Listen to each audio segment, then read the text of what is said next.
করা যায় এভাবে তো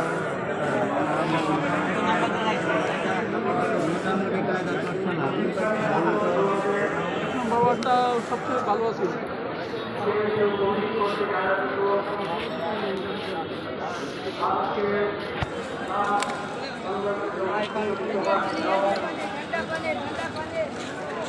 সমাবেশে উপস্থিত বিভিন্ন পর্যায়ের ব্যক্তিত্ব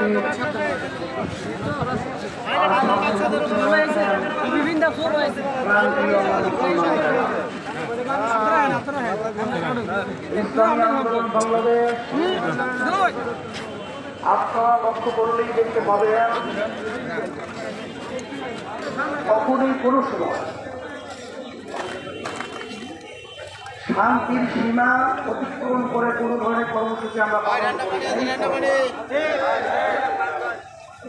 আজকে যদিও আমাদের মুসলমানদের হৃদয়ে রক্ত খরণ হয়েছে, তারপরেও কঠিন অবস্থায় আমাদের ধৈর্য ধারণ করতে হবে।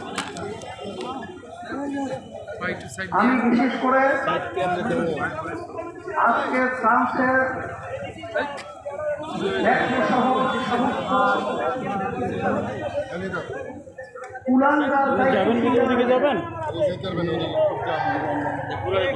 আমি সকলকে পরিষ্কার ভাবে বলতে চাই, আপনারা একটা ইতিহাস পাশে আজকে আমাদের সামনে প্রকাশ করে দেখান। আপনাদের ধর্মীয় কোনো নেতা বা আপনাদের কোনো ধর্মীয় কোনো অনুষ্ঠান সহ আপনাদের বিভিন্ন পর্যায়ে ধর্মীয় কার্যক্রমের উপরে মুসলমানরা কোনোদিন কোনো ব্যঙ্গচিত্র সহ বিভিন্ন ধরনের আচরণ করেছে, এরকম ইতিহাস তামাম দুনিয়ার ভিতরে মুসলমানদের থেকে নাই। এর মাধ্যমে প্রমাণিত এই মুসলমানদেরকে যে শিক্ষা দিয়েছেন তারই নাম হলো মুহাম্মদুর রাসূলুল্লাহ সাল্লাল্লাহু আলাইহি ওয়াসাল্লাম। আল্লাহর রাসূলকে আল্লাহ রাব্বুল আলামিন দুনিয়াতে পাঠিয়েছিলেন শান্তির দূত হিসেবে।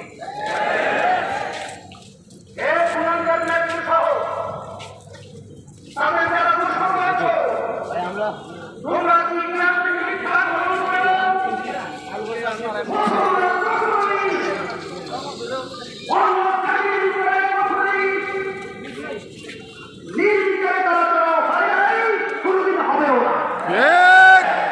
তোমাদের লজ্জা থাকা উচিত। আজকে তোমরা বেহায়ার মতো আজকে মুসলমানদের নবীর উপরে তোমরা ঘাত খেলেছ, আর মুসলমান সভ্য বসে থাকবে, কখনই এরা হতে পারে না। তার প্রতিবাদে তামাম দুনিয়ার ভিতরে মুসলমান নেমে এসেছে। আজকে ফ্রান্সের পণ্য বর্জন করেছে। আজকে আমরা এই সমাবেশ থেকে ঘোষণা করছি, হে তামাম দুনিয়ার মুসলমান, অসভ্যতার পণ্য বর্জনের মাধ্যমে ওদেরকে উচিত শিক্ষান করতে হবে। সাথে সাথে আজকে যারা জাতিসংঘ রয়েছে, জাতিসংঘ প্রতিষ্ঠিত হয়েছে শান্তির লক্ষ্যে। আজকে যারা শান্তিকে বিঘ্নিত ঘটায়, আজকে যারা দুনিয়ার ভিতরে পরিবেশকে অশান্ত করছে, তাদের ব্যাপারে দৃষ্টান্তমূলক শাস্তির ব্যবস্থা আইন আপনার পাশ করতে হবে। পাশেই ওআইসিকে আমি বলব, বিশেষ করে মহাসচিব রয়েছেন, আপনাকে আমাদের মন্ত্রের স্থান থেকে অসংখ্য ধন্যবাদ জানাই। আপনার যে বক্তব্য রেখেছেন, এখন মাথা খারাপ হয়ে গেছে, মানসিক ডাক্তার দেখানো উচিত। আমরা আপনার সঙ্গে বক্তব্যে ঐক্যমত পোষণ করে ওকে মানসিক ডাক্তার দেখিয়ে বিচারে কাজ করায় নিয়ে আসা উচিত।